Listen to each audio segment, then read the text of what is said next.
Assalamualaikum warahmatullahi wabarakatuh. Perkenalkan, nama saya Rizky Maulida Lubis, NIM 19010070. Saya dari Prodi PAI 6A, Universitas Sekolah Tinggi Agama Islam Negeri Mandailing, Natal. Di video ini, saya akan membuat video scribe untuk memenuhi tugas mata kuliah Desain Pendidikan Berbasis Informasi ataupun Komputer. Dosen pembimbing yaitu Bapak Suryadi Nasution MPD. Mata pelajarannya yaitu fikih. Dan materi yang saya ambil yaitu tentang sholat. Sholat adalah rukun Islam yang kedua yang wajib kita laksanakan selagi kita beragama Islam, di mana sholat ini adalah perintah dari Allah Subhanahu wa Ta'ala yang wajib kita kerjakan 5 kali sehari semalam, yaitu sholat subuh, zuhur, asar, maghrib, dan isya. Adapun pengertian sholat secara bahasa yaitu adalah doa. Dalam setiap perkataan doa itu, sholat itu adalah doa. Doa kita kepada Allah Subhanahu wa Ta'ala, supaya Allah Subhanahu wa Ta'ala itu memudahkan apa yang kita inginkan dan mengabulkan apa yang kita inginkan.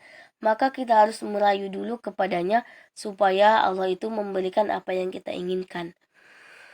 Dan adapun sholat secara istilah yaitu beberapa perkataan dan beberapa perbuatan yang diawali dengan takbiratul ihram dan diakhiri dengan salam serta menuruti syarat-syarat yang telah ditentukan.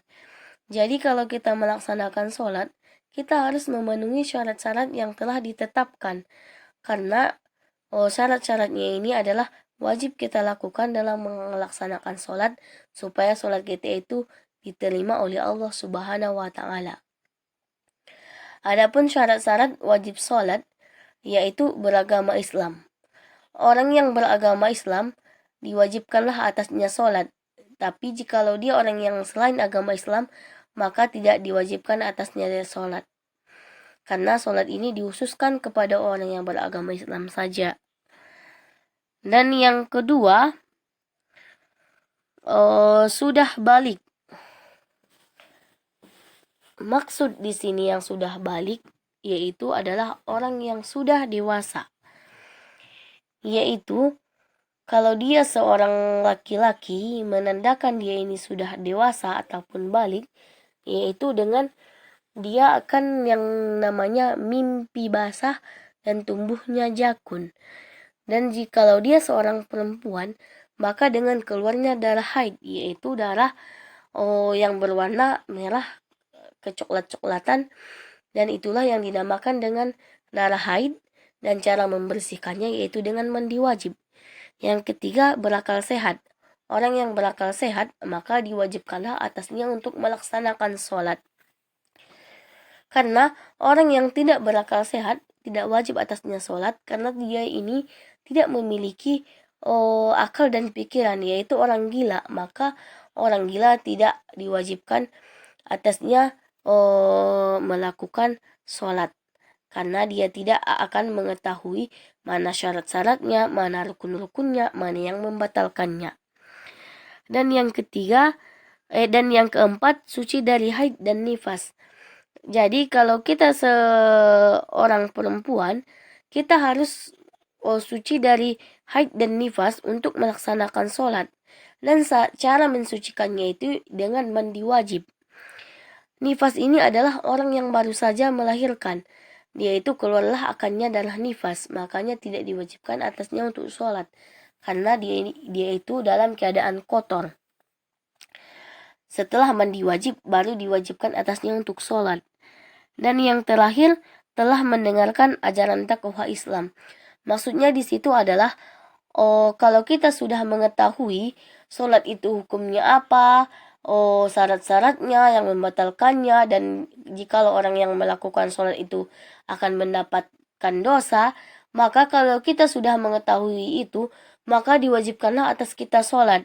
Jadi orang yang mendengarkan ajaran Islam ini, kalau dia sudah mengetahui hal tersebut, maka dia itu tidak boleh lagi untuk meninggalkannya, dan tidak boleh tidak melakukannya, harus dilakukan. Karena dia itu sudah tahu mana kewajiban dia dan mana dosa dia.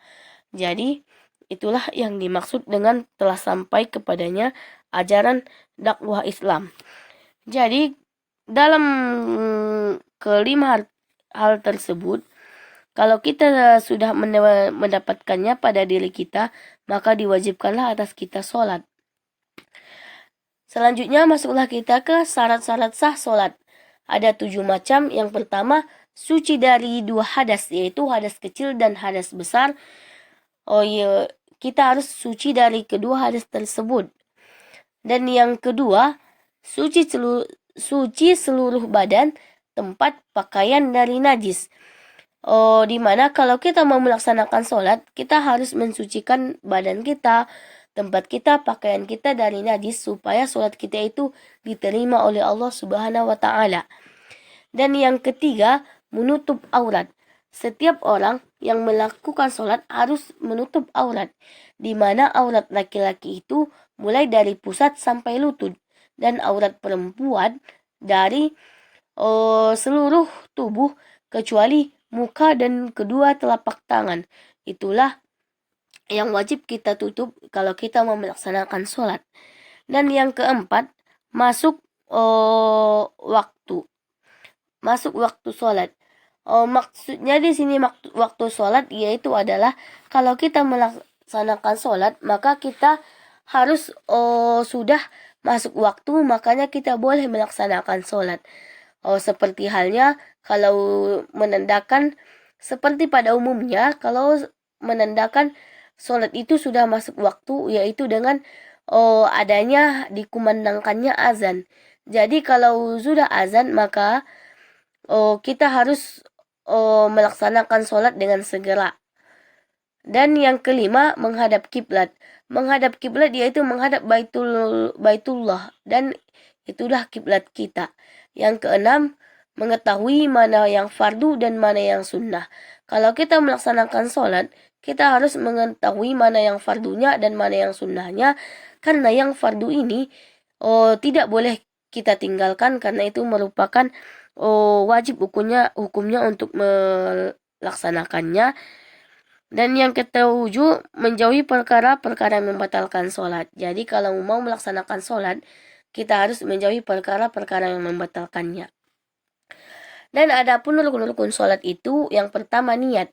Niat ini adalah niat kita untuk melakukan sholat. Kita harus melakukan niat untuk melakukan sholat, karena setiap perbuatan itu harus dibarengi dengan niat. Yang kedua, takbiratul ihram, yaitu mengangkat kedua tangan sambil mengucapkan Allahu Akbar.